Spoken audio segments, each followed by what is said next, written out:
सूर्य में ऊर्जा की अधिकता आज से प्रारंभ हो रही है।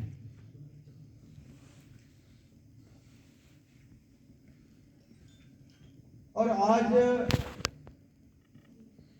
संपूर्ण भारतवर्ष के अंदर अलग अलग प्रांतों में अलग अलग भाषा, अलग अलग भूषा, सभी क्षेत्रों के लोग मकर संक्रांति का पर्व बहुत उत्साह से अपने अपने रीति रिवाज के अनुसार मना रहे हैं। हम प्रयागराज के रहने वाले लोग भी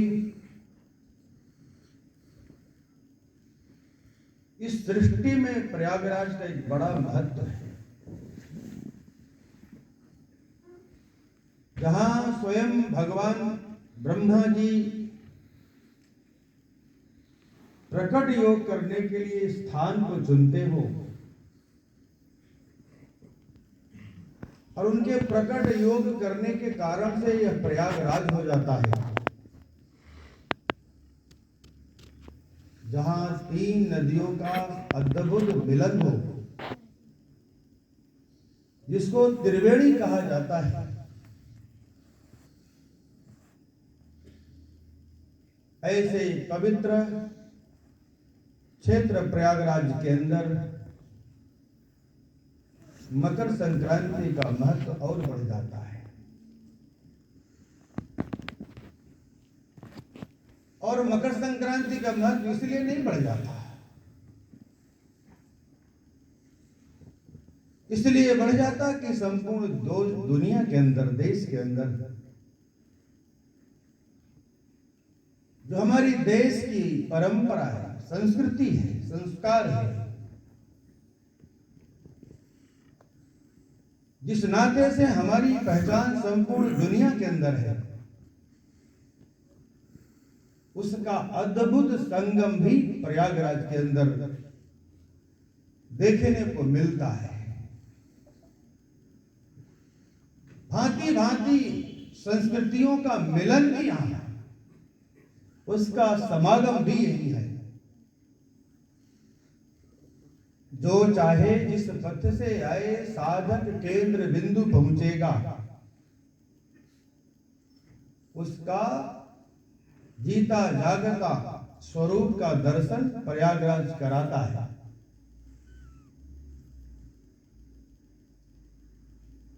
कौन किस जाति में जन्म लिया, कौन किस कुल में जन्म लिया,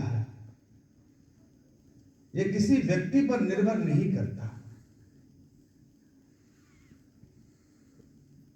यह विधि का विधान होता है। कौन किस धर्म में जन्म लेगा, यह भी व्यक्ति के ऊपर निर्भर नहीं करता। चाहे जो जिस कुल में, चाहे जो जिस पंथ संप्रदाय में जन्म लेता है, लेकिन प्रयागराज के अंदर जब वो आता है, सारे भेदों को भुला देता है, सारी ऊंच नीच की खाई को मिटा देता है, सारे भ्रम को यहां समाप्त कर देता है। ऐसे सारे भेद, भ्रम, भय को मिटाने का यह संगम भी है। इसलिए मैंने कहा प्रयागराज का एक विशेष इस सृष्टि में महत्व है जहां हम रहते हैं। हम सब लोग सौभाग्यशाली हैं। मैं बात किसी जाति, किसी पंथ और संप्रदाय और धर्म की नहीं करता, बात परंपरा की है, बात संस्कृति की है, बात संस्कारों की है। दुनिया में वही देश महान होता है जहां के रहने वाले लोग अपनी परंपरा पर गर्व करते हैं, अपनी संस्कृति पर जिनको अभिमान होता है, और परंपरा और संस्कृति को लेकर चलने वाला ही व्यक्ति और समाज वैशिष्ट स्थान प्राप्त करता है। वो प्रयागराज के अंदर देखने को मिलता है, उसका दर्शन यहाँ है। आज लाखों लोग डुबकी लगाएंगे, लगा रहे हैं, मैंने भी डुबकी लगाई।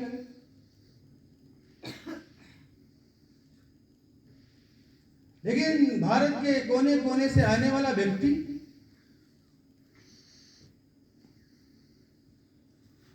हजारों और लाखों की संख्या में डुबकी लगाते समय, लगाकर जाते समय अथवा कल्पवास के समय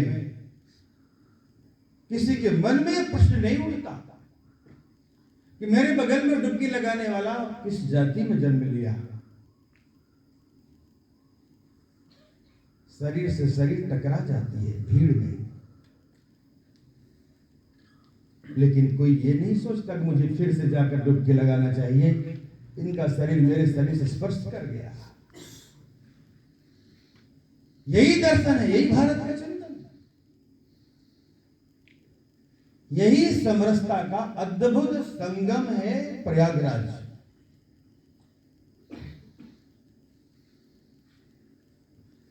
महीने भर निवास करने वाले कल्पवासी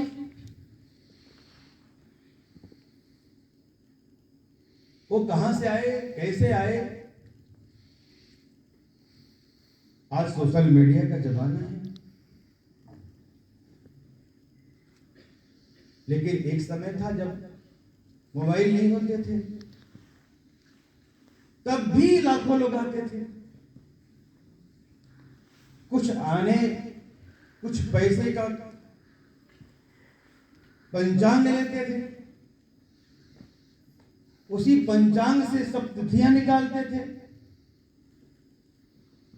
और देश के कोने कोने से लाखों लोगों का जमावड़ा प्रयागराज के अंदर होता था, निमंत्रण नहीं पड़ता था। ये श्रद्धा का संगम है, विश्वास का संगम है, समरसता का संगम है, आत्मीयता और ममता का संगम है प्रयागराज। जहां सारे मतभेद समाप्त होते हैं, कटुता और कलह मिट जाए, वो प्रयागराज है। और हम युवा भिन्न भिन्न जिलों से आकर यहां अध्ययन कर रहे हैं।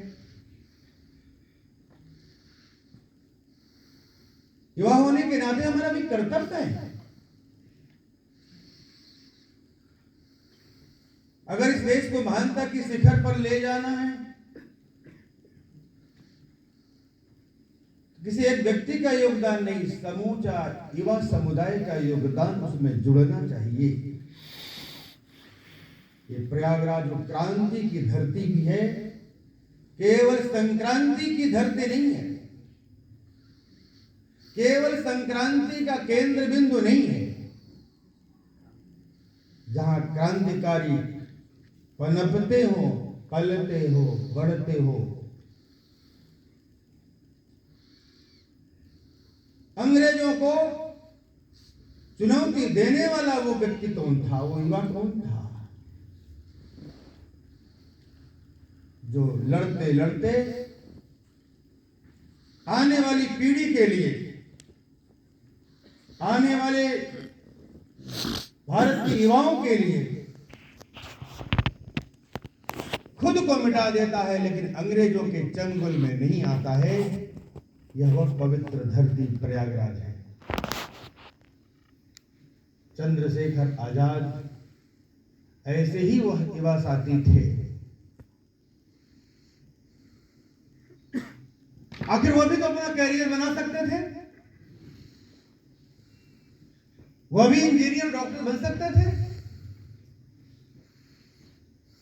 वह भी अपने परिवार के लिए कुछ कर सकते थे। लेकिन आने वाली युवा पीढ़ी इंजीनियर और डॉक्टर बने, प्रोफेसर बने, आईएएस आईपीएस अधिकारी बने, जुडिशियल सेवा में जाएं।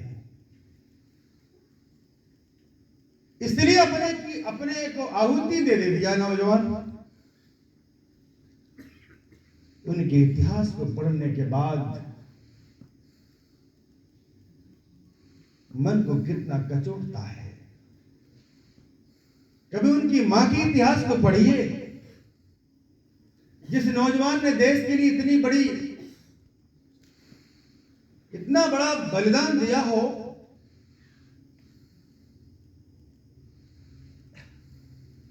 इस देश की नवगठित सरकार ने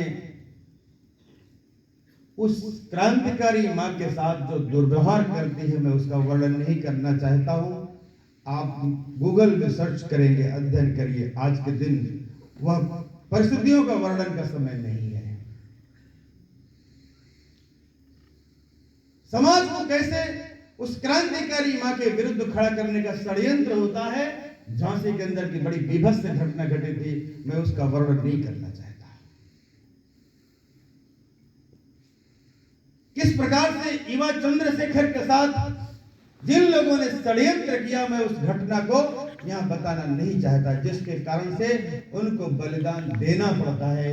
वो अंग्रेजों के चंगुल में ना आए। बात पॉलिटिकल रूप में लोग लेना शुरू करेंगे। आखिर वह भी रहस्यमयी बात है। कुछ दिन बाद एक और युवा का जन्मदिन आएगा, 23 जनवरी को। नेताजी सुभाष चंद्र बोस, उन्होंने भी आईसीएस परीक्षा उत्तीर्ण की थी। तब आईएएस को आईसीएस कहा जाता था।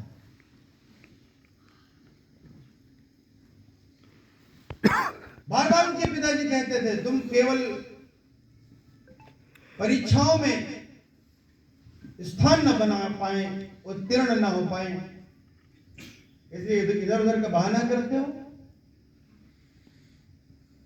घर के परिवार के लोगों में भी संदेश उनको देना था कि जो देश के लिए काम करते हैं वो कमजोर नहीं होते।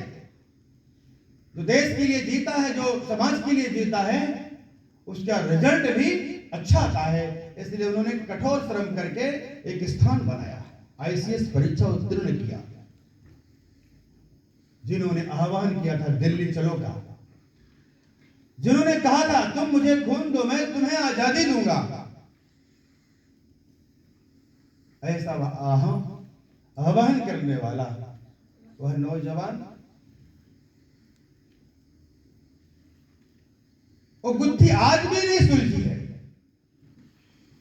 उनकी स्वाभाविक मृत्यु हुई थी कि हत्या हुई थी, आज भी सस्पेंस में है।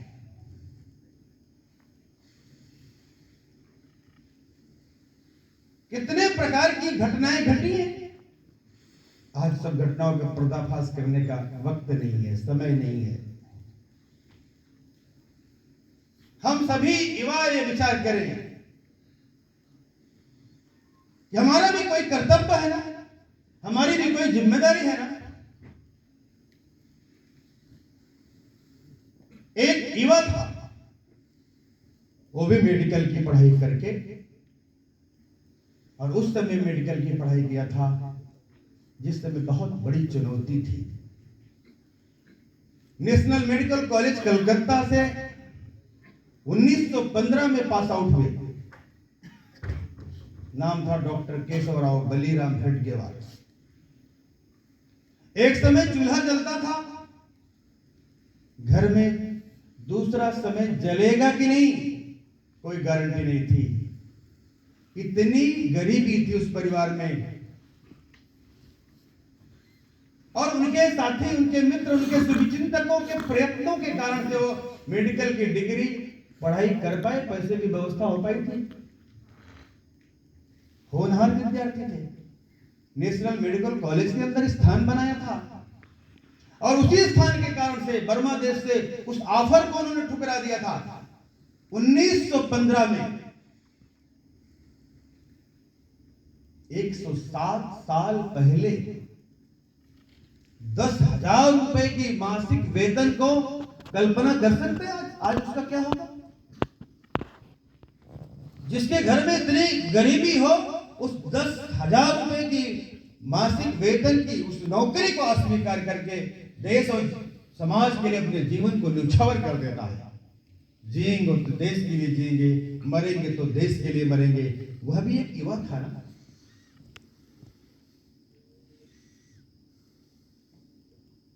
जिन्होंने तय किया था, जिन्होंने घोषणा किया था देश के लिए जीना सीखें। उस समय हजारों हजार लोग, देश के लिए मरने वाले लोग तैयार थे,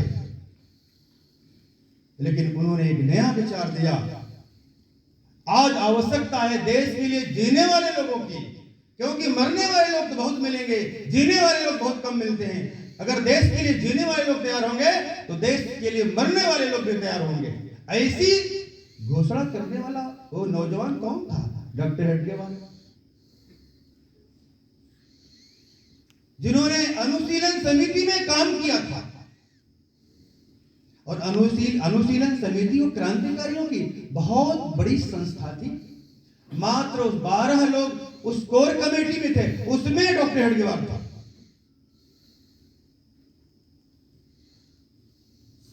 परिवार के लोग कहते थे, घर में सब लोग कहते, बेटा शादी कर ले, बेटा विवाह कर ले, घर बसा ले।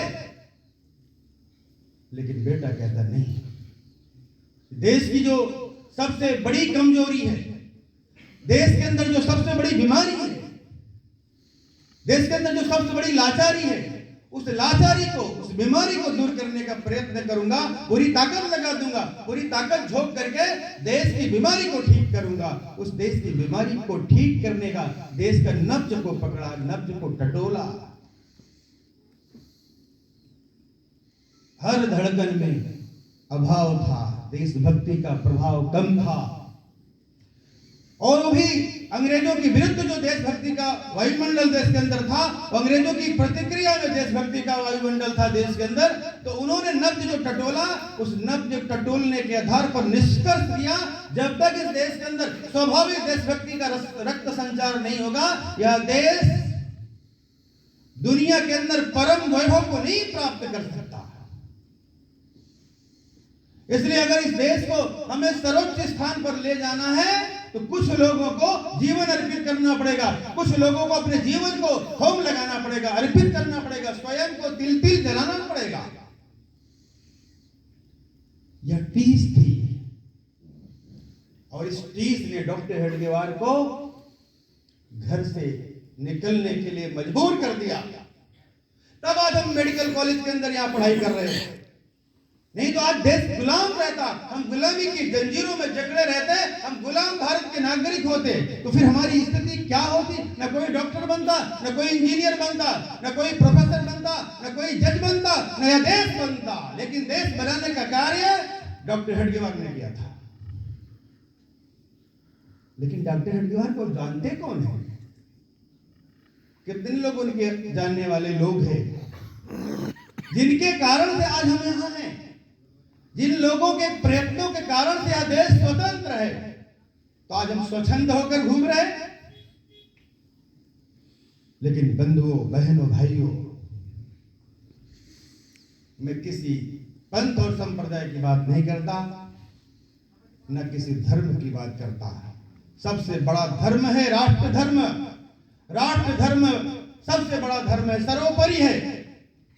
भगवान श्री राम स्वयं कहते हैं, जननी जन्मभूमिश्च स्वर्गादपि गरीयसी। जननी और जन्मभूमि स्वयं अपनी मां, जिसके कोख से हमने जन्म लिया है और जिस पर जिसने हमें सहारा दिया, वो पवित्र धरती मां।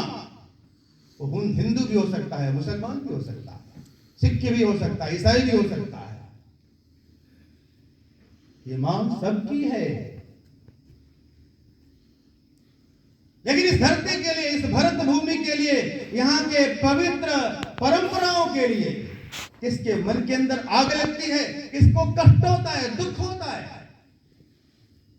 जिस परंपराओं के नाते, जिस संस्कृति के नाते से संपूर्ण दुनिया आकर्षित होती है इस हिंदुस्तान की ओर, इस भारत की ओर, वो श्रेष्ठ संस्कृति है, वो श्रेष्ठ परंपरा है। लेकिन हम परंपरा को मानने वाले लोग कितने हैं?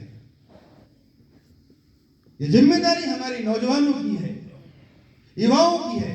हम युवा हैं, हम करें मुश्किलों से सामना, मातृभूमि हित जगह है हमारी कामना।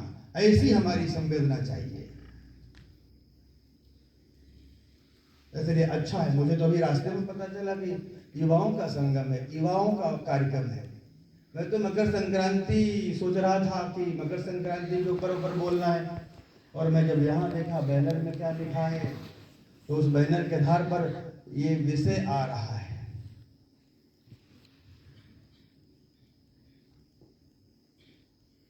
आपसे मेरी विनम्र प्रार्थना है, इसको धर्म से न जोड़ें, इसको पंथ और संप्रदाय से न जोड़ें। हर युवा का कर्तव्य है वो देश के लिए जिए, समाज के लिए जिए, उसकी धड़कनें और श्वास देश के लिए चले, समाज के लिए चले। उसका पहला कर्तव्य है देश की रक्षा, समाज की रक्षा। और हम भी जब मेडिकल के डॉक्टर हम डिग्री लेकर निकलेंगे, हमें भी पहले गांव में भेजा जाएगा। गांव में भेज करके तब आप डॉक्टर हो गए कि नहीं, आप समाज की परिस्थितियों से, संवेदनाओं से जुड़ गए कि नहीं जुड़ गए, तब सच्चे और पक्के डॉक्टर के रूप में हम निखरेंगे, निकलेंगे। सामाजिक अनुभूति करना, सामाजिक संवेदना को स्वीकार करना, अंगीकार करना। जिस युवा सन्यासी ने स्वामी विवेकानंद के बारे में, लाल बाल पाल और महात्मा गांधी तीनों ने कहा है, चारों ने कहा है कि अगर हिंदुस्तान को पढ़ना है, भारत को पढ़ना है, भारत को समझना है, भारत को जानना है, तो स्वामी विवेकानंद को बिना पढ़े, स्वामी विवेकानंद को बिना जाने कोई भी व्यक्ति, चाहे जिस कुल और खानदान में जन्म लिया होगा, चाहे जिस पंथ संप्रदाय और धर्म में जन्म लिया होगा, वो भारत को नहीं समझ सकता। भारत को समझना है तो उसको स्वामी विवेकानंद की जीवन को समझना पड़ेगा। स्वामी विवेकानंद जी का जीवन क्या था, जिन्होंने कहा था गर्व से कहो हम हिंदू हैं। हिंदू एक जाति नहीं है, हिंदू एक केवल धर्म नहीं है, हिंदू केवल रिलीजन नहीं है, हिंदू एक जीवन पद्धति है। 1995 में सुप्रीम कोर्ट ने यह निर्णय सुनाया है कि हिंदू जीवन जीने की एक कला है, हिंदू एक जीवन जीने की शैली है। उसको केवल धर्म से, उसको केवल रिलीजन से ना जोड़ा जाए। क्या हम इसको मानते हैं? यह प्रश्न खड़ा है। हिंदू यानी तिलक लगाना हिंदू नहीं है, जनेऊ पहनना हिंदू नहीं है, शिखा रखना हिंदू नहीं है। हिंदू एक जीवन शैली है, हिंदू एक जीवन पद्धति है, हिंदू एक संस्कार है, हिंदू एक शिष्टाचार है, हिंदू एक व्यवहार है। यहां का मुसलमान भी जब सऊदीया जाता है तो सऊदीया के लोग कहते हैं हिंदुस्तानी मुसलमान आया है, पहले उसकी पहचान हिंदू से होती है। इसलिए हिंदू चिंतन क्या कहता है? सर्वे भवन्तु सुखिना, सर्वे सन्तु निरामया, सर्वे भद्राणि पश्यन्तु मा कश्चित् दुर्भाग् भवेत्। हिंदू चिंतन कहता है वसुधैव कुटुंबकम। हिंदू चिंतन कहता है सब समाज को लिए साथ में आगे ही बढ़ते जाना। कहां कहां हिंदू, कहां कहां मुसलमान, कहां कहां सिख, कहां कहां ईसाई, कहां कहां फारसी, सब समाज को लिए साथ में आगे ही बढ़ते जाना। इतना आगे जिसका कोई छोर नहीं, जहां पूर्णता मर्यादा हो, सीमाओं की डोर नहीं। यह हिंदू चिंतन है। राष्ट्रीय स्वयंसेवक संघ उसी हिंदू चिंतन को लेकर आगे बढ़ रहा है। ये केवल हिंदुओं का नहीं है। अगर ऐसा होता तो हिंदू शब्द जुड़ता। राष्ट्र के लिए स्वयं की प्रेरणा से काम करने वाला कोई भी राष्ट्रीय स्वयंसेवक संघ में आ सकता है, जिसकी आस्था, जिसकी श्रद्धा, जिसका विश्वास इस मातृभूमि के प्रति है, जो भारत को भारत माता कहता हो। भारत को डायन बोलने वाले का कोई स्थान नहीं हिंदुस्तान के अंदर। जिसने लालन पालन किया है, जिसने हमारा संरक्षण और पोषण किया है, इस देश के अंदर जिसको संरक्षण मिला, जिसको जीवन मिला, जिसको वायु मिली, जिसको आहार मिला, जिसको विहार करने का स्थान मिला, और ऐसे लोग दिल्ली विश्वविद्यालय के अंदर, दिल्ली जवाहरलाल नेहरू विश्वविद्यालय के अंदर ये नारा लगाएं, भारत तेरे टुकड़े होंगे, इंशाअल्लाह इंशाअल्लाह, भारत की बर्बादी तक जंग रहेगी, जंग रहेगी। ऐसे लोगों के खिलाफ राष्ट्रीय स्वयं सेवक संघ जो रहते यहाँ खाते हैं और गुणगान कहीं का गाते हैं, ऐसे लोगों के स्थान हिंदुस्तान में नहीं होना चाहिए। वो चाहे जिस कुल में, चाहे जिस खानदान में जन्म लिए हो, रहेंगे यहाँ, लेकिन भारत माता है, उसकी जय नहीं बोल सकते। इसे भारत माता की जय बोलना ये केवल देशभक्ति नहीं है, भारत के लिए अपना सर्वस्व समर्पण कर देना यह देशभक्ति है। केवल राम को मानना यह हिंदुत्व नहीं है, केवल कृष्ण को मानना यह हिंदुत्व नहीं है। हिंदुत्व है राम का जीवन कैसा था, संपूर्ण समाज को लेकर चलने वाला उनका जीवन, जो शबरी को भी स्वीकार करते हैं,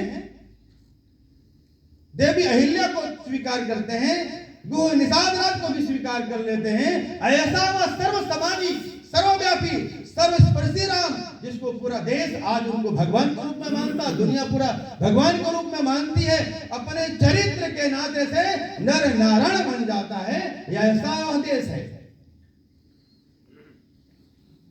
इसलिए हम राम को नहीं, राम के काम को मानते हैं, इसलिए राम राम बोलते हैं। जो चरित्रवान है वो सदा महान है। भारत की यही विशेषता है। भगवान कृष्ण को इसलिए नहीं मानते कि उन्होंने युद्ध के लिए ललकारा,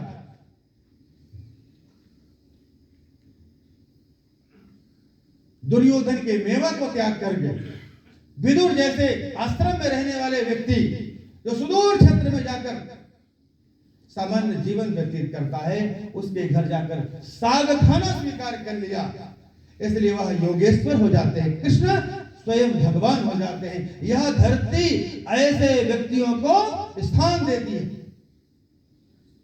जो ज्यादा त्याग करता हो ज्यादा महान हो जाता है। इस देश में भोगी का कोई स्थान नहीं है। इसलिए हम सभी लोग युवा भी हैं, यहां सज्जन वृद्धि भी बैठे हैं, बहनें भी हैं, सभी को विचार करना कि देश के लिए हमारा पुनीत कर्तव्य क्या है। दुनिया के अंदर देश मजबूती के साथ स्थापित हो, सर्वदूर देश का यशोगान हो, संपूर्ण दुनिया भारत के आगे नतमस्तक हो जाए, भारत पुनः जगत गुरु और विश्व गुरु के रूप में स्थापित हो जाए। यह देश जगत गुरु के रूप में था, विश्व गुरु के रूप में था, तब था जब यहाँ का हर व्यक्ति केवल अपने लिए नहीं, अपनों के लिए जीता था। अपनों यानी समाज के लिए जीता था, केवल खुद के लिए नहीं, अपने के लिए नहीं, अपने घर और परिवार के लिए नहीं, संपूर्ण देश और समाज के लिए जो जीता था। इसलिए हम सभी लोग आज का ये अवसर जो है, अपने लिए कुछ, समाज के लिए सब कुछ, अपने लिए थोड़ा, समाज के लिए ज्यादा, यही चिंतन हिंदू चिंतन है। यही शैली व्यक्ति को महानता की शिखर पर ले जाती है। इसलिए हम सभी लोग जो जितना सामाजिक है उतनी समाज में उसकी प्रतिष्ठा ज्यादा है, उसकी मान्यता भी ज्यादा है। हम देश और समाज में जो वर्तमान चुनौतियां हैं, जिनके कारण से आज समाज में समस्याएं खड़ी हो रही है, उस समस्याओं को देखना पड़ेगा। वो कौन सी समस्या है, वो कौन से कारण है जिसके कारण से आज भारत पतित हो रहा है।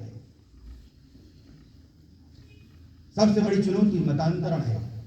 मतांतरण यानी राष्ट्रांतरण। स्वामी विवेकानंद जी कहते हैं, अपने समाज का कोई भी व्यक्ति कोई दूसरा मत स्वीकार करता है, धर्म स्वीकार करता है, तो अपने समाज की केवल एक जनसंख्या कम नहीं होती है, वो शत्रु खड़ा हो जाता है, उसकी आस्था, उसकी दृष्टि बदल जाती है। इसलिए जिए देश हित, मरे देश हित, तिल तिल कर गल जाना सीखें, कंटक पथ अपनाना सीखें। हम सभी लोग देश और समाज के लिए क्या कर सकते हैं? गांव गांव में ईसाई मिशनरी से जुड़े हुए लोग चोला बदलकर, वेश बदलकर, भूसा बदलकर आज भोले भाले जनता को बरगलाने का काम करते हैं। सोचिए, जिस समय देश स्वराज्य को प्राप्त किया था, अभी स्वराज्य कहता हूं, स्वतंत्रता नहीं कह रहा हूं, हमें राज्य तो मिल गया, अभी हम स्वतंत्र कहां थे, अब धीरे धीरे स्वतंत्र हो रहे हैं। जब ये इलाहाबाद था तो हम कहां स्वतंत्र थे? अब जब प्रयागराज हो गया, जिनके ब्रह्मा जी के प्रकट योग के कारण से ये प्रयागराज हो गया था, उसको भी गुलामी की जंजीरों ने जकड़ दिया, प्रयागराज को इलाहाबाद बना दिया था। ये इलाही क्या होता है? इलाही धर्म चलाने से इलाहाबाद कैसे हो सकता है भाई? तुम्हारा इलाही धर्म स्वीकार करने वाले देश में कितने लोग हैं? जिसने मीना बाजार चलवाई हो, कितनी युवतियों का जीवन बर्बाद किया हो, कितनी मां बेटियों के साथ दुर्व्यवहार किया हो, ऐसा अकबर महान कैसे हो सकता है? जो महाराणा प्रताप देश के लिए, इस देश की परंपरा को बचाने के लिए घास की रोटी खाना स्वीकार कर लेता है, लेकिन उन मुगलों के सामने शीश नहीं झुकाता है। ये महाराणा प्रताप इस देश के महान है, अकबर महान नहीं हो सकता। जिस किरण देवी ने अकबर के उस कुकृत्य को उसके सीने पर पैर रख करके कहा, मीना बाजार बंद करो, नहीं चलेगा लव जिहाद। आज चल रहा लव जिहाद, एक कलावा पहनकर सोनू मोनू नाम के घूमते, बाद में इम्तियाज पता चलता है कि इम्तियाज खा लेगा। जब 36 टुकड़े हो जाते हैं उस बेटी का, वो फ्रिज में एक एक टुकड़ा निकाल करके जाकर के फेंक आता है।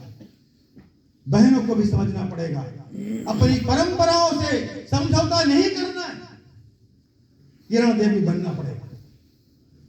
कोई अकबर रूपी इस प्रकार की घृणित मानसिकता रखने वाला हमारे ऊपर गलत नियति से आता है तो हमारे हाथ में खड़ग रहेगा, हम ऐसे स्वीकार नहीं कर सकते, ये विचार करना पड़ेगा। इसलिए रौद्र रूप ये नारी रणचंडी बनती है, तब अपनी कुल और अपनी परंपरा को बचाती है। इसलिए विनम्रता से निवेदन है, आग्रह है, अपने परिवार की मर्यादा को बचाना, अपनी संस्कृति की मर्यादा को बचाने की जिम्मेदारी बहनों की है, हम सब की है, सारे लोगों की है। कोई हमारे ऊपर गलत दृष्टि ना डाल सके, हमारे परिवार पर कोई गलत दृष्टि ना डाल सके। इस देश में नारी का स्थान बड़ा पूजनीय रहा है, और एक स्त्री का रावण अपहरण करता है तो उसका पूरा खानदान नष्ट होता है। द्रौपदी का चीर हरण होता है, दुर्योधन का पूरा खानदान नष्ट हो जाता है। बहनों के ऊपर कोई गलत नियति से अत्याचार करेगा, अनाचार करेगा, दुराचार करेगा, उसका पूरा खानदान जलकर राख हो जाएगा। इस व्यवस्था को हमें बनाना पड़ेगा। यह देश और यह इस देश का परिवेश संस्कारों से चलेगा, सरकारों से नहीं चलता। सरकारें नियम बना सकती हैं, संस्कार नहीं दे सकती। संस्कार संगठन देता है, परिवार देता है। इसलिए परिवार से और संगठन से जुड़े और देश के साथ चलें, समाज के साथ चलें और इस देश को परम मोहों के शिखर पर पहुंचाने में अपना योगदान प्रकट करें। इतना ही निवेदन करके अपनी वाणी को विराम देता हूं। फिर से मकर संक्रांति के पावन पर्व पर आप सभी को शुभकामनाएं देता हुआ अपनी वाणी को विराम देता हूं। सभी को प्रणाम करता हूं।